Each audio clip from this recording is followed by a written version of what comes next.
Before we begin, I'd like to draw everyone's attention to the following points. First, this hearing is being streamed live and will be recorded. The recording and transcript will be published afterwards on the state's website. Secondly, for those in the room, all electronic devices should be silent, switched to silent.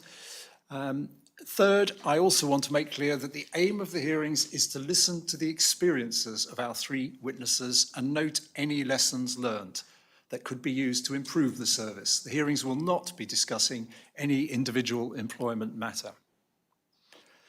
Finally, before we get going, I'm going to ask my fellow panel members to introduce themselves, perhaps starting with Deputy Philip Balash. And Deputy Lucy Stevenson. Okay. Can you hear us all okay, Professor? I can, yes. Can you hear me all right? We can. So our first contributor is Professor Simon Mackenzie, who was until recently the clinical lead for the change team in the health department. And perhaps I could begin, Professor, by asking you to tell us a little bit about your experience and your role when you came to Jersey. I've been a doctor for just over 40 years. I qualified in 1983 from the University of Edinburgh. About the last 20 of those, I've also had a role in medical leadership and management. So I've seen what people would describe as both sides of the fence. I don't think that they're adversarial sides. I think they're complementary. I was appointed consultant in anaesthetics and intensive care medicine in 1992, and I'm a fellow of the Royal College of Anaesthetists and the Faculty of Intensive Care Medicine. In 2012 to 2013, I had a year's full-time sabbatical as the Health Foundation's Quality Improvement Fellow, where I worked at the Institute for Healthcare Improvement in Boston, Massachusetts, and at Harvard School of Public Health. And I've published, lectured, chaired numerous committees in relation to healthcare improvement. My leadership experience includes being a medical director in both Edinburgh and then in London, and also a chief executive of a hospital trust in London. Outside that, well, inside that and outside that, I've led a lot of improvement initiatives, both for organisations and as a result of, as a result of scrutiny done partly by me of organisations for healthcare improvement in Scotland, for NHS improvement in England, and at the request of individual hospitals. So that's broadly my experience before I came to Jersey. And what role were you asked to do here? Could you just explain what clinical lead meant? Yes, I prefer to use the term medical lead because it's one of these, there was also a nursing lead, and I think they're both clinical professions. Sometimes people mean doctors by clinicians, sometimes they mean a broader range, but I was the medical lead for the change team.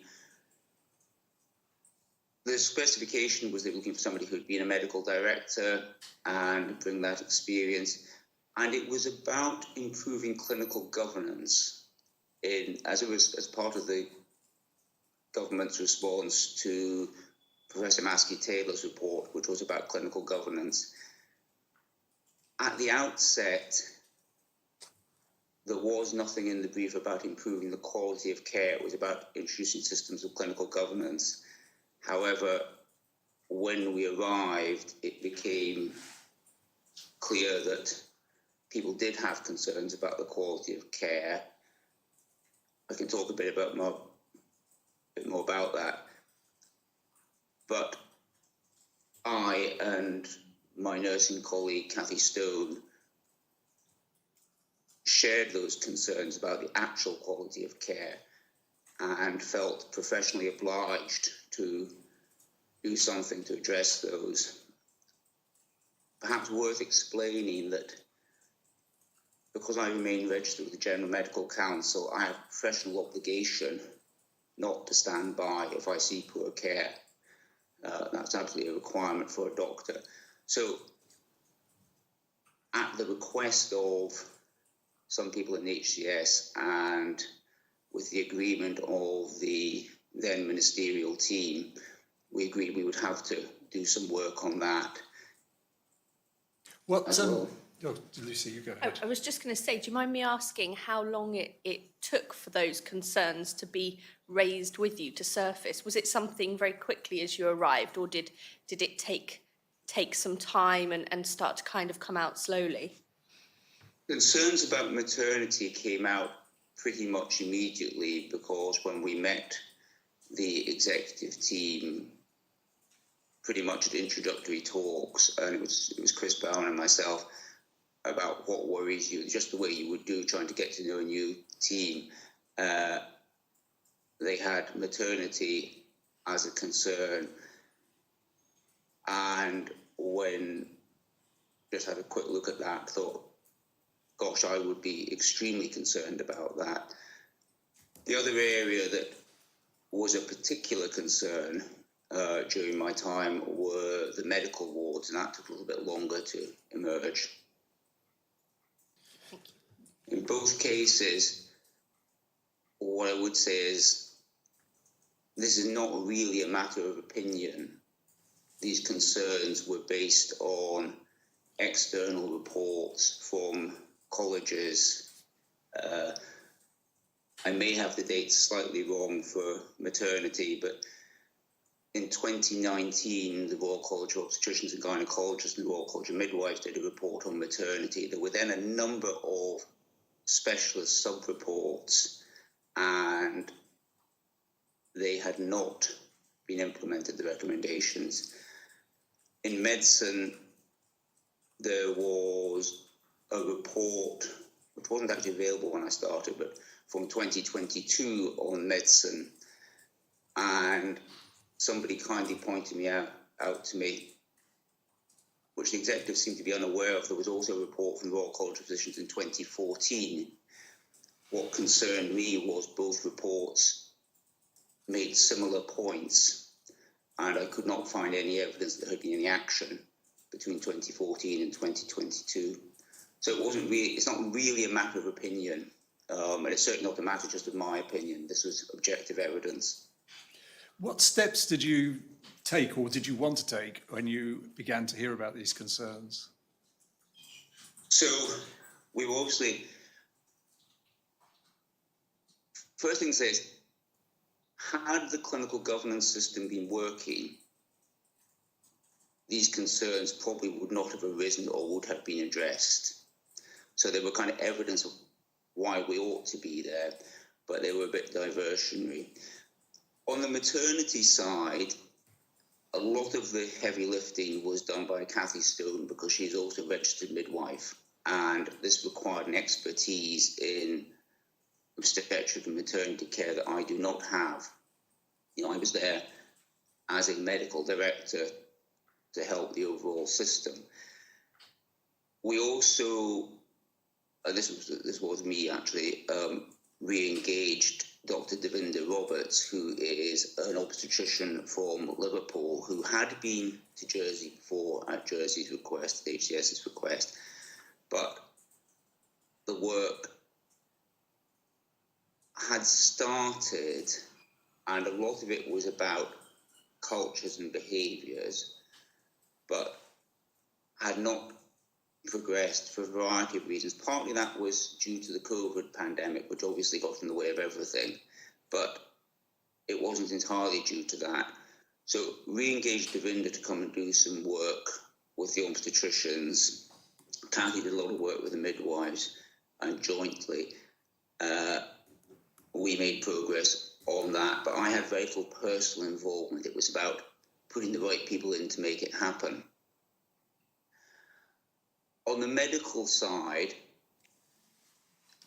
I was more involved with trying to support Adrian Noon as the Chief of Service to achieve improvements there. It was pretty difficult because fundamentally a lot of the consultants did not accept the findings of the Royal College report. And that was not the last time I encountered that at HCS. It's not something I've encountered elsewhere, where people say, we just reject the report. One consultant said in an open session, the Royal College should never have been allowed to come. We know we provide a good standard of care, despite the Royal College saying most care is poor. So that element of denial made it very difficult. I think we got stuck, if I'm honest, and part of the problem again is, as doctors, we all have our tribes. I'm an intensive care consultant, so if I go and speak to a consultant physician, they will say, but you don't do my job. So we initially approached a doctor from Brighton who turned out not to have the time. As I was leaving, I engaged a Dr. Ian Sturgis, who is currently working at HCS and who is a consultant physician and geriatrician who I've worked with in the past. And I believe that he is starting to make a bit of progress on this. But also I'm out of the loop. But I think that may generate some improvement. The real challenge, though, is an attitudinal one. If people don't believe that there is a problem that needs fixed, they will not fix it. So you need to accept that there is a problem. And that depends on whether you think that the quality of care provided by HCS is acceptable, not really of an adequate standard, or as some people appear to believe, is better than in most places. To be clear, I do not believe it is better than most places. What is your assessment of the quality of care? Obviously, it's a general point and it relates to when you were here. So, but in terms of your experience,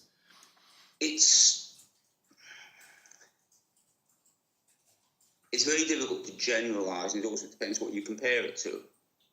Because it's very common in Jersey to make criticisms,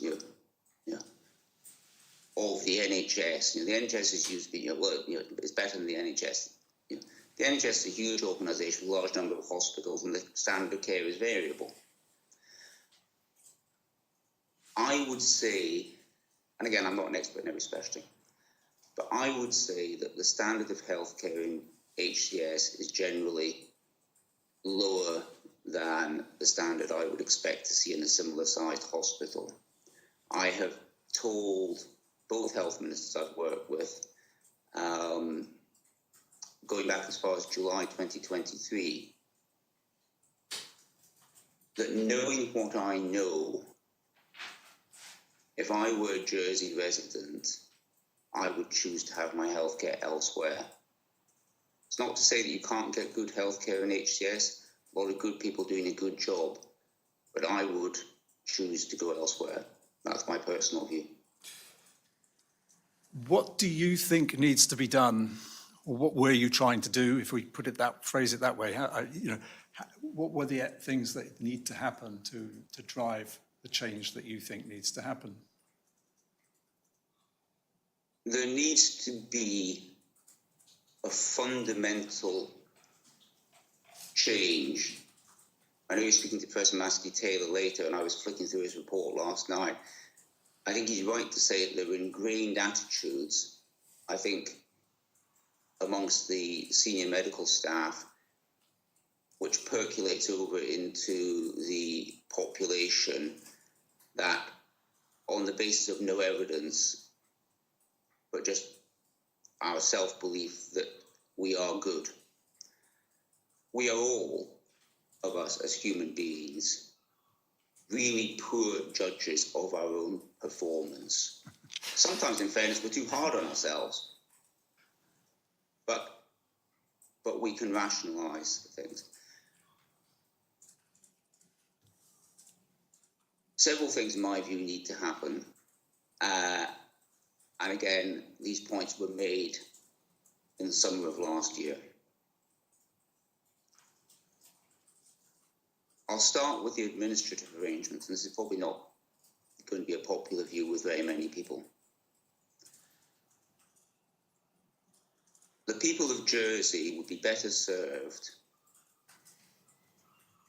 if you allowed managers to manage. There is not too much management in HCS. There is insufficient effective management.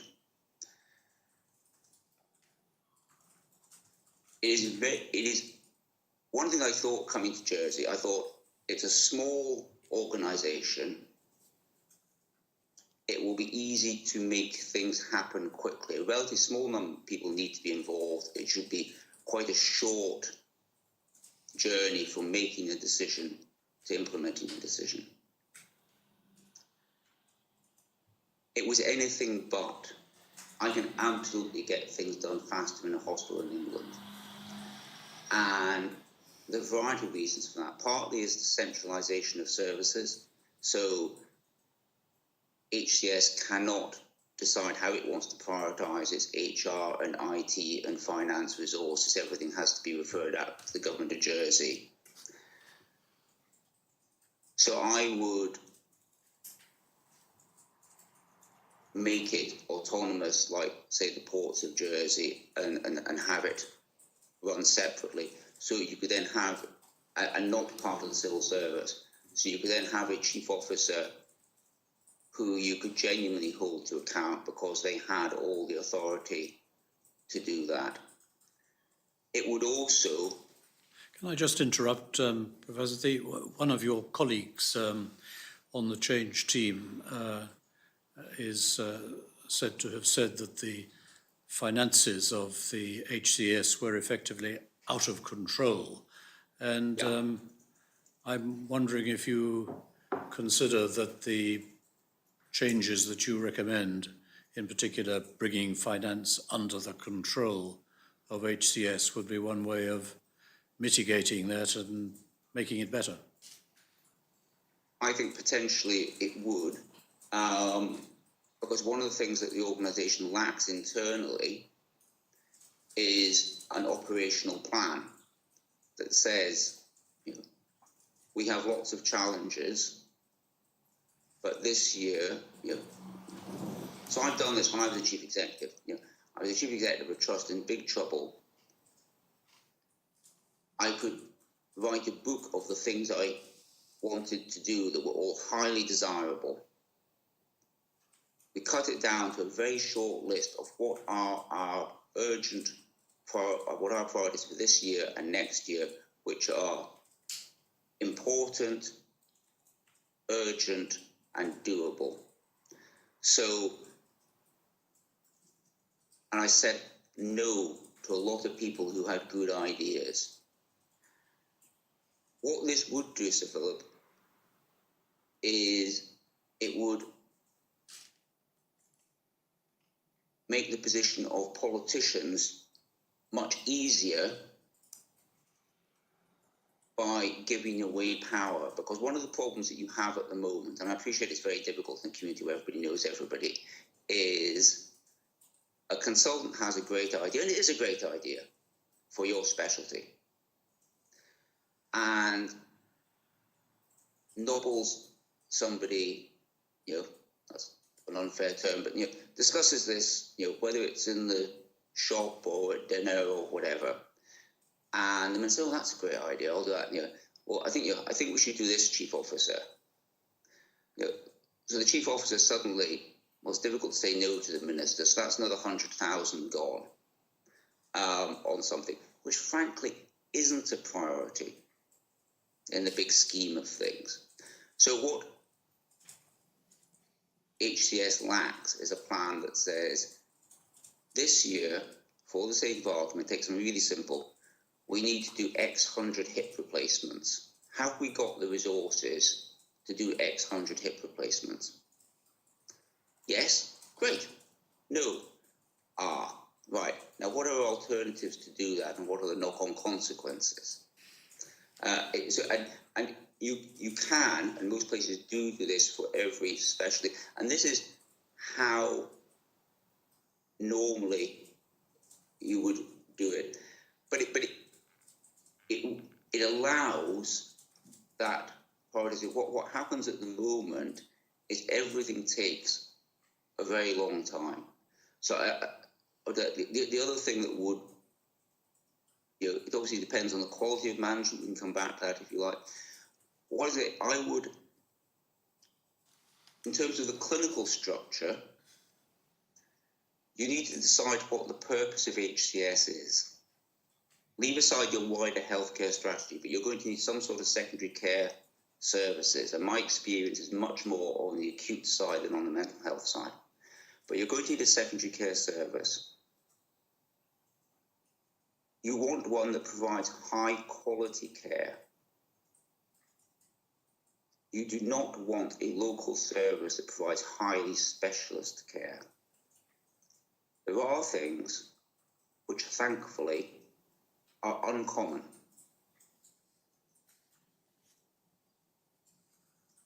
They are best treated in large centres where the uncommon is common.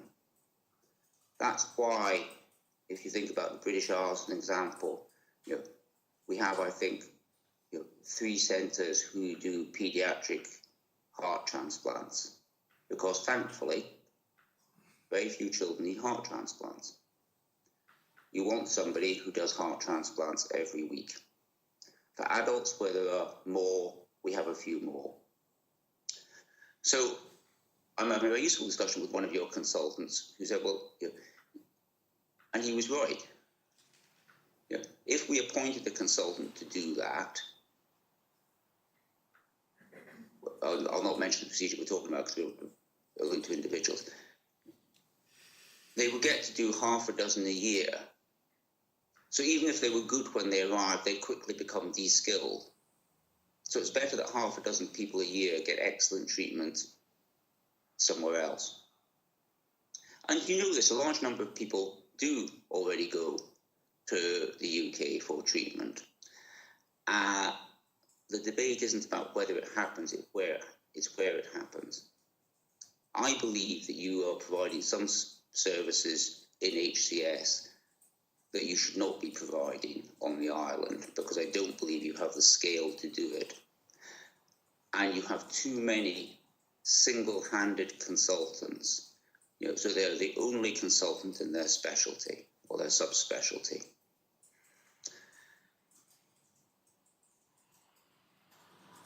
Some of the treatments that are therefore being provided are quite old-fashioned, the way they're provided. So you're not getting some of the better use of money. And it is important. As a doctor, I'm really interested in productivity and saving money, because there is always more we could do with money. You as politicians will know there's no shortage of other things that people would like done for them, whether that's more of what we already do or whether it's things that we don't currently do. So we always want to do things in the most efficient way. So I would not want to have any consultants practicing as the sole consultant in their specialty. There are 2 ways that we can achieve that. One is there are some specialties where you can have more than one consultant because there are enough people there's enough work to make that a viable and sensible thing. That's tremendously helpful, because somebody can then say, so suppose I'm one of them, and Lucy, you're the other one, just because you happen to be sitting closest. So actually, you can say to me, that was very interesting what you did yesterday, Simon, with that patient, by which you mean, that seemed nuts to me. And we can kind of have a conversation that particularly, it's often helpful when people come from different generations. So actually, have you read that recent article, about 10 years ago that says we do it differently now? Or the alternative is to be well engaged with the UK centre. Some of your specialties are, oncology is very good in this regard. I have a good matrix, in my view, of relations with specialist centres, things they discuss check that their treatment is up to date and provide it entirely on the island, and the patient probably hardly knows it's been discussed. Others where the specialist centre says, this patient needs things that you can't provide and we should basically manage the treatment. And others where there's a shared element. That's really how all your services should be run. And whilst the consultants often tell me, oh yes, we have relations with such and such, when you dig down a little bit, it's all very informal and ad hoc. And modern medicine is very complicated. If I think back to what we could do 40 years ago, it doesn't seem like very much nowadays. Medicine can do far more than it ever could. And yet, we're always told people are more dissatisfied than they ever were. And it's the gap between what's possible and what gets done, and the understanding. Because it's complicated, none of us know it all, which is why this is perfectly feasible with modern technology. Your consultant should be working in networks with larger groups of consultants in the hospitals, but most of it virtually by MDTs. I'm not sure whether it was Press Tail, but somebody certainly floated the idea that we should pay for consultants to have 2 weeks a year working in another centre, and it should be the centre that they relate to build that expertise. Great if you could persuade one of their consultants in return to come and work in Jersey for a couple of weeks and see how it is, and get that relationship going. So if I was redesigning your system, and I think your system does need redesigned, I would do one of two things.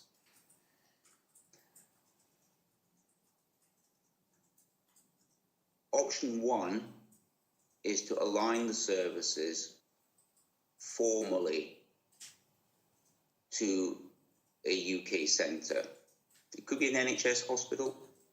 The obvious ones would likely be Southampton or London because of communications. You want somewhere that is basically an air flight away. It could be a private sector organisation, such as the Cleveland Clinic in London. The reason I would prefer to move towards aligning to a single centre rather than multiple centres is to develop a strategic relationship and have common standards of governance across, which I think would make it much easier for your managers and would give them expertise and insight, because at the moment your executives lack any level of peer support. I accept that in theory you can get the best for each specialty by contracting with lots of organisations. Frankly, what I've seen of HCS admin around that isn't very good, and it's quite complicated. The centres we currently use are often based on personal connections, so it's all a bit chaotic. And I would dispute the myth that you have bargaining power because you're additional income to these hospitals.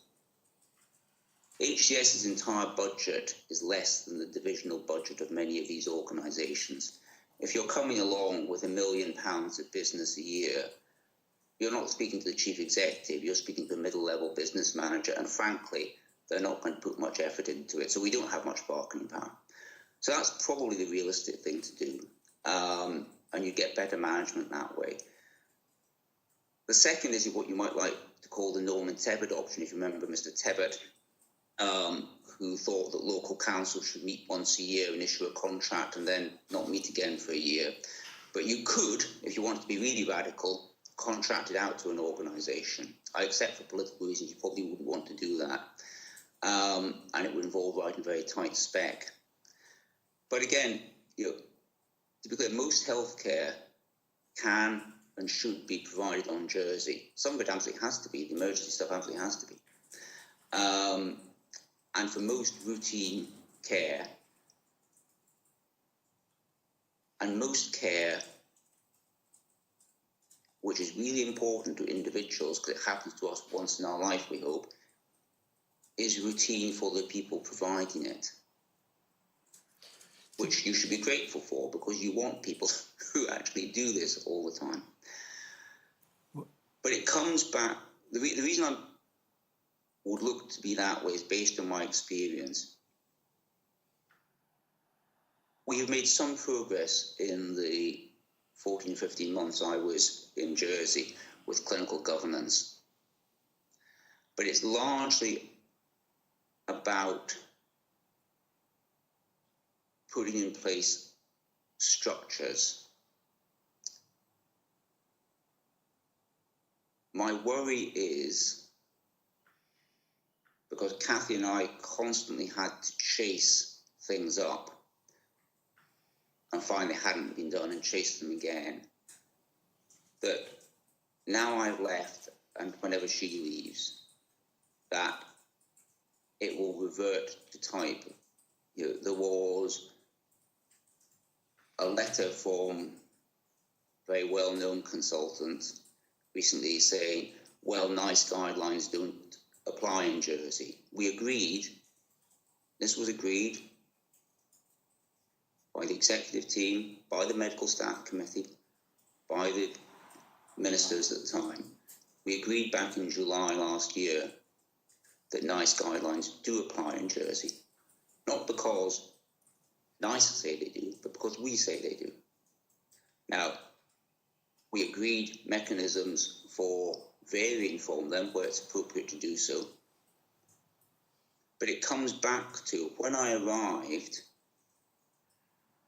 HCS had a ridiculously ambitious program to survey the world for guidelines, which would be a never-ending task, then decide which ones would apply to Jersey. You have better things to do with your time. Most guidelines say the same things if they're based on the same evidence. I thought that was the default position. Sorry? I thought that was the default position now, isn't it? It is the default position. The NICE You're guidelines correct. apply, unless You're there is some absolutely good reason for dealing with them differently. Yeah, that's exactly what we agreed. You're absolutely right, Sir Philip. But I say, when I had consultants, I was leaving, disputing that was the case. I thought, this is hard to get that hearts and minds. And part of the difficulty is your executive team, with a couple of exceptions, are inexperienced. They haven't worked at this level before. Rightly or wrongly, they feel unsupported and are reluctant to make decisions that might displease people. And I think these jobs are quite hard. They're hard to do anywhere. And I think they're quite hard to fill in Jersey because if you have people who hold these titles of executive directors and now board members, that comes with quite a lot of responsibility. But the size of the actual job, the size of the organisation is tiny. So when you're trying to recruit a new chief officer in due course, maybe you are already, I don't know, I'm not sure how long Chris Bowen stayed, but I know he's interim in the end. It doesn't fit into a career progression for most hospital managers because in terms of the budget they are managing, it will be much smaller. So if you aspire to be chief executive of St Thomas's in London or University Hospital of Maastricht or whatever, it doesn't really matter, you'd be much better going to be deputy chief executive in some large organisation than coming to be chief executive in HCS. So how you make it attractive, which is why I think that if you had a strong strategic relationship with a larger organisation, and I would cut through all the waffle, it does need to be in England. That's where you speak the same language. That's where we require doctors to be registered with the GMC. That's where most of them got their qualifications. That's where the junior doctors we come from are. You watch English television, that has some interest in the English election. That's where our flight connections are. So it does need to be England. I say as a Scotsman. And you would get support for both the clinicians and the executives, because your chief nurse, your medical director, do not have the peer network I had in those positions to phone a friend who will pick up the phone and who knows you. And I would negotiate a contract with somebody that requires a certain level of support. So that's roughly how I would restructure it. There needs to be a change of attitude in the medical community, in my view. Not universal, but there are some people who need to actually accept a degree of challenge that they're reluctant to accept. I think that there needs to be, I understand their frustrations with the management team, but the management team also have their own challenges. And absolutely, you need to bring them together. Again, I've written to both health ministers I work with all the time saying, the key that we need to achieve, and nobody disputes this, I don't think, but the key we need to achieve is a relationship of mutual respect between managers and clinicians. Because when you don't have that, it always ends in tears. And given some of the problems I've looked at and how long they've taken to arise, you just can't hang it on any single generation of either clinicians or managers. So replacing the people is unlikely to give you much change, to be honest. The system that you have pushes people into this. And my regret is, looking back now after a month or two, why did I not achieve as much as I'd hoped to achieve? And I think it's partly that the system is designed, not deliberately, but the system produces what it produces. And I think you've been around this loop a few times in Jersey, is my impression. Sorry, that was a very long answer to a question. I'll stop now. Did you see anything positive happen whilst you were in position? What were the sort of stepping stones that did happen that were good? There were some improvements. We did improve the way serious incidents are reviewed. There is still a timescale problem. And deep down that reflects whether people really take it seriously. It's about getting people to actually do the work. But we got that better. People now actually do meet when they are supposed to meet. They don't necessarily meet the time scales, but we got that better. We agreed, at least in principle, that NICE guidelines were the default, which has helped with the management of some emergency situations. I think that we have made some progress in maternity. That was overwhelmingly due to Cathy Stone, and I think was helped along by the fact that there was going to be this inquest into the death of Amelia Clyde-Smith. When we arrived, the organisation was not in a position to realistically say it had addressed the issues raised by that case. it's terrible to say, but the pressure of having to face public scrutiny allowed us to put some force into that. But it required a degree of persistence that was surprising. I would have probably been more forceful, rightly or wrongly, with some of the staff than the executive team were.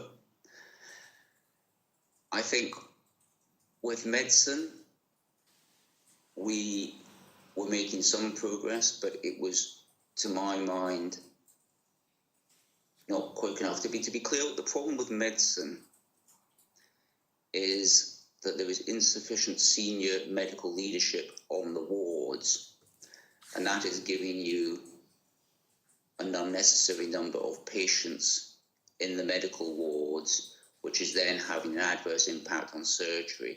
So by opening some more beds, by improving cover on the wards, albeit mainly with locums still, which is undesirable and expensive, we were able to get, I hope this is still true, but we were able to get the orthopaedic ward back to being an orthopaedic ward, which should help with that. Again, as I was leaving, this had taken a long time to organise, but we had the first visit from GERFT, which is an acronym for Getting It Right First Time. It's an initiative that was started by Professor Tim Briggs, who is an orthopaedic surgeon by background, and foreground as well. And it's a very clinically driven initiative about getting the right operation done the first time. They had a look at orthopedics just before I left, and quick look at ophthalmology. I'm going to come back and do some more. I think that offers great potential. Tim's informal feedback to me was it's all fixable. So the question is, and all your problems are fixable. The question is whether you accept that there is a problem and therefore have the will to fix it. There's nothing that can't be fixed. I wonder if I could. Lucy? I wonder if I could ask a question on that basis, and I think you did allude to it earlier in your answer, but when you mentioned about evidence, but not everybody is accepting the evidence, and where we're trying to bring people together around a common aim to try and move forward in a positive way and start tackling some of these challenges. And I think to refer to the maternity example, which you did, that took also a family fighting to get that case to the point that it did as well. So there's the families to think of in this. Yes. What other evidence, or is there more evidence beyond Royal College reports and similar that could be collected, sought out to try and bring those people together, so we don't have to end up in a scenario like that where a family has to go through an awful situation and then fight for justice afterwards, for people to listen? Clearly that's what we want to do. This is why I come back to, if we had good systems of clinical governance, you can't say we would never have incidents like that. That would be incredibly naive. But you would be less likely to have them. It's very interesting. When I was speaking to Dr. Roberts about her report and her subsequent help that she gave us with maternity, she said, Simon, you need to see this in the context of, this was actually before Professor Maskey-Taylor's report, she wrote in 2019. I said, there's no clinical governance in the organisation, so you can't just blame the maternity service because they should have been guided by the centre. Again, nearly all the reports I've seen make reference to job planning for consultants, to appraisal for consultants. That's another thing, sorry, that I changed over there. The appraisal, we had a look at the way consultants are appraised. It does happen, but it's not good enough. So we've put in place an arrangement for the next 2 years with Wessex Appraisal Services, who already, in fact, do the GPs, and they will do that. That's important because it will keep HCS in a favourable position with the GMC, which is essential. The other thing, so I'm come back to your question, is that we finally, and it took 10 months through the bureaucracy, have re-engaged with a series of national British Isles audits of various specialties. The question is whether we're using the information from those, and there is no evidence that we are. But to come back to your point, the days when a doctor such as myself can just rely on believing I'm good, and because I am an affable person and you like me, you believe it, or you know no better. But we do need evidence. I remember medical staff people that was, now we need to show we're good. It's things like, well, actually the answer is, yeah, you do. That's what the General Medical Council requires. You need to show. So part of it's about data. HCS does have data. That's one thing I disagree with Professor Maskey-Taylor on. It's not very good at using it. Your informatics department is quite high quality but very small. You don't code your data properly. You've got a huge backlog, something like 18 months. You may say, well, why does that matter? It's because literally you don't know what you're doing. So when we have an argument about, why has the length of stay of patients in the hospital increased? People will say, well, they're sicker. Well, are they sicker? We don't know because we don't collect the data. Now, it would cost money. I helped support a plan. It would cost about £500,000. But actually, for those of you who run a business, it's like trying to run your business without knowing what you're producing. You don't know what you're actually treating, and therefore you're flying by the seat of your pants. So you need to have a culture which accepts effectively benchmarking. How do you get there?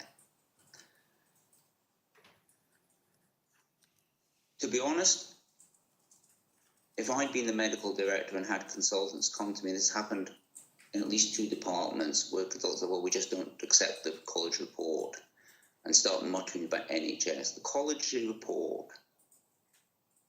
these are your peers. It's not the NHS. These are the Royal Colleges. They're independent bodies of doctors. You need to take those seriously. I would have pretty clear conversation with people. I think that what the colleges won't do, the colleges will tell you what you need to do. They won't help you do it. So that's why you need somebody to help make the improvement. Now, maybe you need somebody like me. I think what you probably need is to engage over other specialties with GIRF. Now, GIRF, it started off as a private initiative, became part of NHS England, but it also runs as a separate company. So the bit we engage with is a sort of separate company bit, but they have access to the same data. I would use that for other specialties because, again, it is clinically led, but it is data based, and you want to have, so you got what you actually need is people who work in the same area, who understand the information and can have a sensible conversation based on information. They're not just looking at a spreadsheet and saying you're good, you're bad, which is ridiculous for something that involves people. But actually, they can combine that data intelligence and peer support. And what GIRF will give you is help with actually making that journey of improvement. But you need to be willing to make the journey. And I think the fundamental question is, does your committee do the consultants? Does the States Assembly accept that there is a need to improve? Much controversy in England at the moment about England's new health secretary saying the NHS is broken. Somebody asked me, was that a good thing? I said, well, it's a bit dramatic, but in a way, it at least helps to have somebody at the top say, this isn't good enough. It's clearly a danger saying something like that unless you have a solution. It's not and should not be seen as an attack on individuals. I found myself in the position of being dropped in as chief executive of a trust that had just been rated inadequate by the CQC. That's why I was dropped into the position. So I had to say to staff, you need to believe two absolutely contradictory things. You need to continue to turn up to work and be proud of what you do, and know that a lot of patients get good treatment from you and are very grateful to you. And you need to also accept that the criticism in this report about the way we run these things are right, and as an organisation we need to change. So you need to accept you have a problem. I would. Just to be clear, you would say that to Jersey, would you? Would that be essential? You have a problem, yeah. I mean, I think you absolutely do, but you then need to agree what the diagnosis is. So, there are people who will say the doctors are the problem. There are people who will say the managers are the problem. There are people who will say it's just there's not enough money. They all sort of have a point and they're all wrong. It's a multifactorial thing.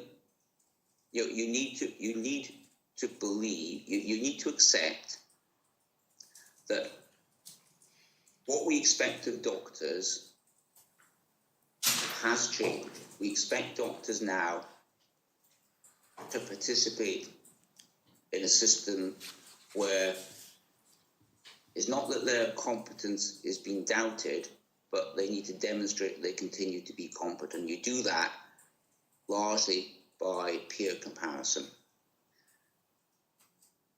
We need to acknowledge that sometimes we will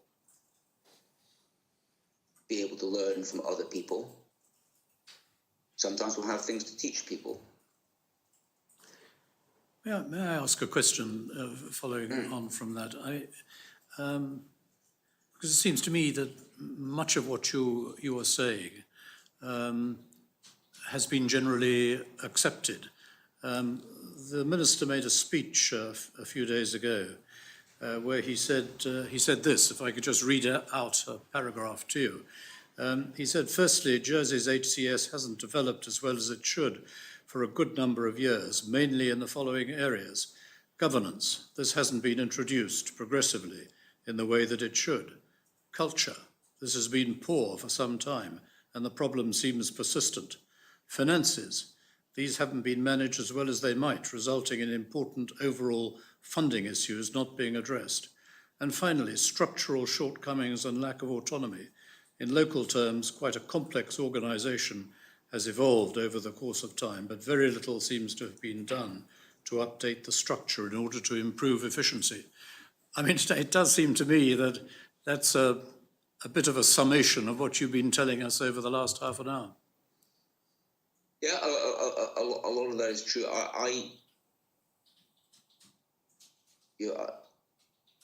What I've said today has been said to both Mr. Binney and Ms. Wilson. So I'm really not saying anything that I haven't said for some time.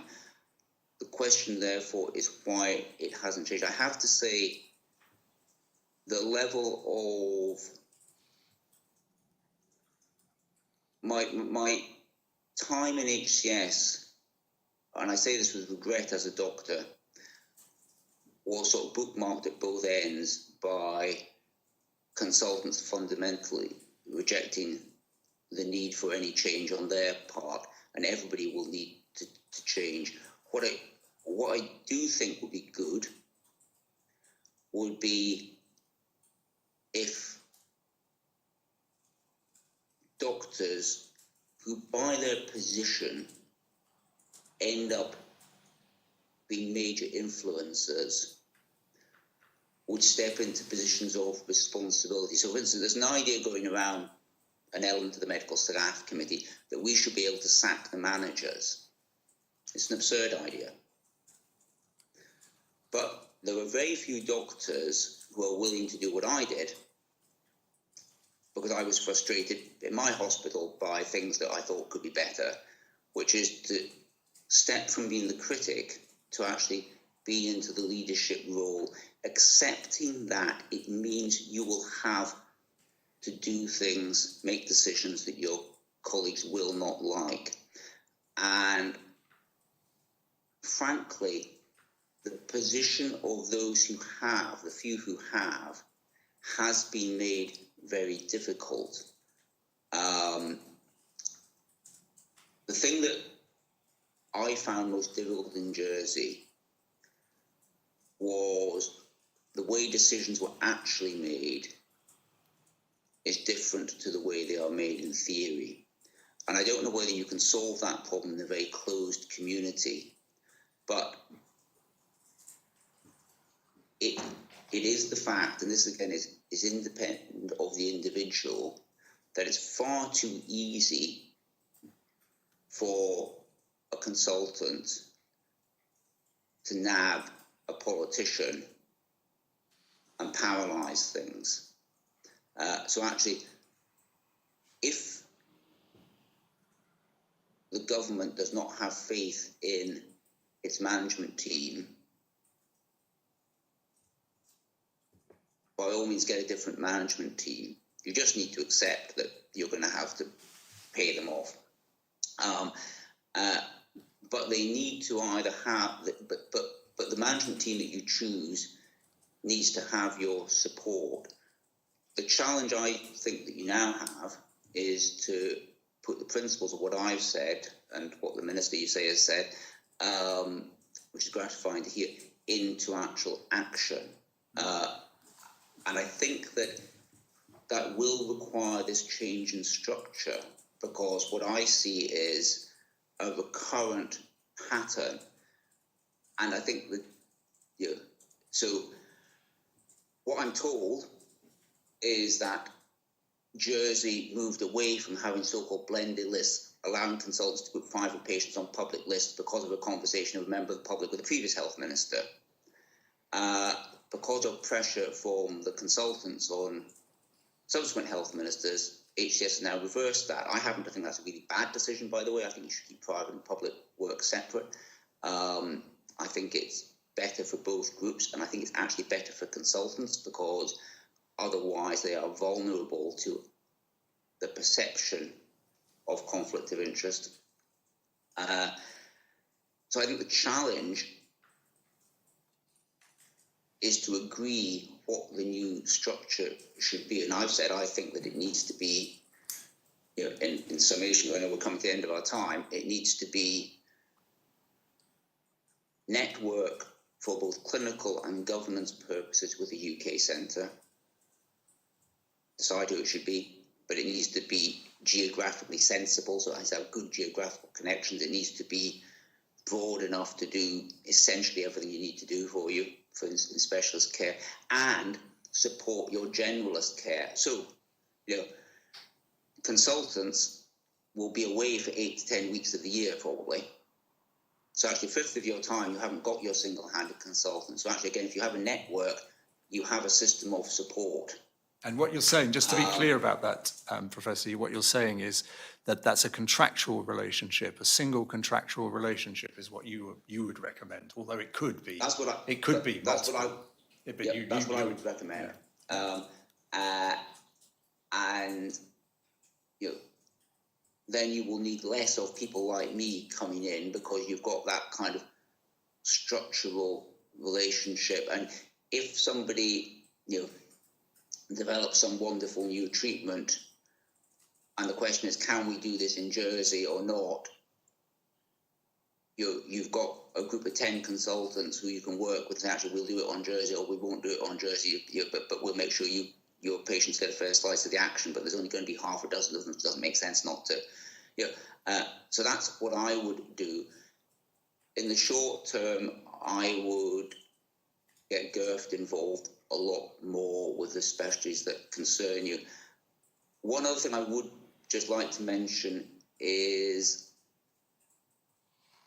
your auditors said a couple of years ago that the consultant contract needed revised. They were right. It does need revised. You could be very radical. I suspect you probably shouldn't be. The contract you have is based on the English consultant contract, but with some significant and unhelpful modifications. I think in terms of good use of public money and getting a service, you need to renegotiate your medical contracts. Probably not difficult. In fact, before I left, it had been suggested I might lead on those because I was perceived as not having a conflict of interest in the way that any of the medical directors would, because I wouldn't be a beneficiary. Candidly, you probably need to, there are some things in it that are undesirable, you probably need to buy out. You need to get your non-medical staff off civil service contracts, not a contract that's fit for a hospital. It needs to work 7 days a week. So I would, so I think there's quite a bit of stuff to do. All right. But you could, where you do have a freedom that you really ought to exploit, that no similar sized population in the British Isles has, is because you can make different arrangements for social care. You should show that it's possible to get people who no longer need to be in hospital and are better off not being in hospital back to their homes really quickly. So whether it's by incentivizing the market or by doing it yourself, you have the absurd situation where we keep people in hospital where they don't want to be, where they don't get the best care for them, but we do it in the most expensive way, and then we deny other patients access to those beds because somebody doesn't need it. And actually, you do have a genuine opportunity there to show everybody how it could be done and how a better world could be. And that would be really, that would be really something to shout about to get that done. That's a really optimistic note on which to end. I think we will have to end it there. We've used up our hour, but I very much appreciate you taking the time to speak to us, and thank you very much indeed. I wish you well. Thank you, Professor. Thank you.